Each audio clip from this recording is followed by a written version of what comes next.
इतनी बड़ी अचीवमेंट और ओलंपिक गोल्ड जीतना और ओलंपिक रिकॉर्ड बना देना, सलूट है अरशद नदीम को। और उसको जितना अप्रिशिएट किया जाए, जितनी उस पर तहफ़ की बारिश की जाए वो कम है। और उसको बिल्कुल पाकिस्तान पूरे को बेहतरीन तरीके से वेलकम करना चाहिए। और जो जो उसे प्रॉमिस कर रहे हैं ना, एक तो वो उसे दें और दूसरा उससे बढ़ के उसे दें। आउज़ुबिल्लाहि मिनश्शैतानिर्रजीम बिस्मिल्लाहिर्रहमानिर्रहीम। मैं हूँ voice of Pakistan Urdu cricket commentator और इस वक्त हमारे साथ लेजेंडरी क्रिकेटर सलमान बट साहब मौजूद हैं, जिन्होंने 31 टेस्ट मैचों में पाकिस्तान की कप्तानी भी कर चुके हैं और पाकिस्तान को रिप्रेजेंट कर चुके हैं। 131 फर्स्ट क्लास मैचेस में 9,821 रन बनाकर पाकिस्तान भर में अपना नाम रोशन कर चुके हैं। सलमान भाई, सबसे पहले तो वेलकम, आपको thank you so much time दिया। बहुत शुक्रिया, थैंक यू। सलमान भाई, कुछ करंट इशूज़ पे सबसे पहले तो अरशद नदीम ने ओलंपिक में पाकिस्तान का नाम रोशन किया है, उसको क्या पैगाम देंगे? देखिए, बहुत ही शानदार अचीवमेंट है, लाइफ टाइम अचीवमेंट है। पाकिस्तान जैसे मुल्क में जहाँ पर क्रिकेट, शुक्र है कि वो अपना पैसा खुद कमाती है। जो जो कुछ हमारे कह लेंगे एथलेटिक्स और बाकी गेम्स जो कि गवर्नमेंट के ऊपर हैं, वहाँ पर प्लेयर्स के लिए लैक ऑफ फैसिलिटी है और बहुत शदीद लैक ऑफ फैसिलिटी है। लेकिन उसके बावजूद इतनी बड़ी अचीवमेंट और ओलंपिक गोल्ड जीतना और ओलंपिक रिकॉर्ड बना देना, सलूट है अरशद नदीम को। और उसको जितना अप्रिशिएट किया जाए, जितनी उस पर तहफ़ की बारिश की जाए वो कम है। और उसको बिल्कुल पाकिस्तान पूरे को बेहतरीन तरीके से वेलकम करना चाहिए। और जो जो उसे प्रॉमिस कर रहे हैं ना, एक तो वो उसे दें और दूसरा उससे बढ़ के उसे दें। बिल्कुल कमाल बात की है कि हमारे ओलंपिक हीरो को शानदार वेलकम करना चाहिए। सलमान भाई, क्रिकेट की तरफ आते हैं।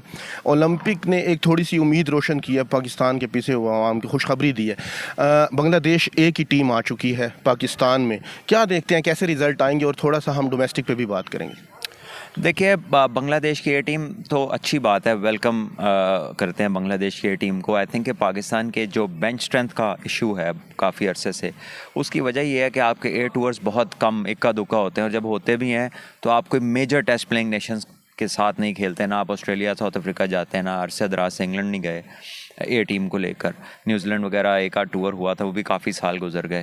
तो आई थिंक ये चीज़ें बहुत रेगुलर हैं बाकी ममालिक में, तो इससे एक्सपोजर मिलता है यंग प्लेयर्स को। और ये चले एक स्टार्टअप सही, एक वेलकम साइन चाहिए, वेलकम साइन कह लें इसको। लेकिन यह कि ये चीज़ बढ़नी चाहिए और बेहतर से बेहतर टीमों के साथ ही मुकाबले होने चाहिए।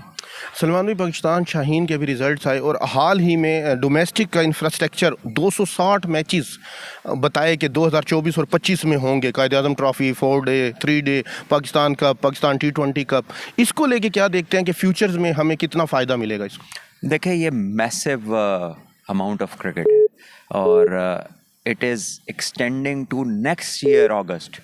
इस सितंबर पहली को शुरू होगा और अगले साल अगस्त में जाएगा। तो इसका मतलब है कि अगले 20 दिन बाद फिर अगला सीज़न शुरू हो जाएगा।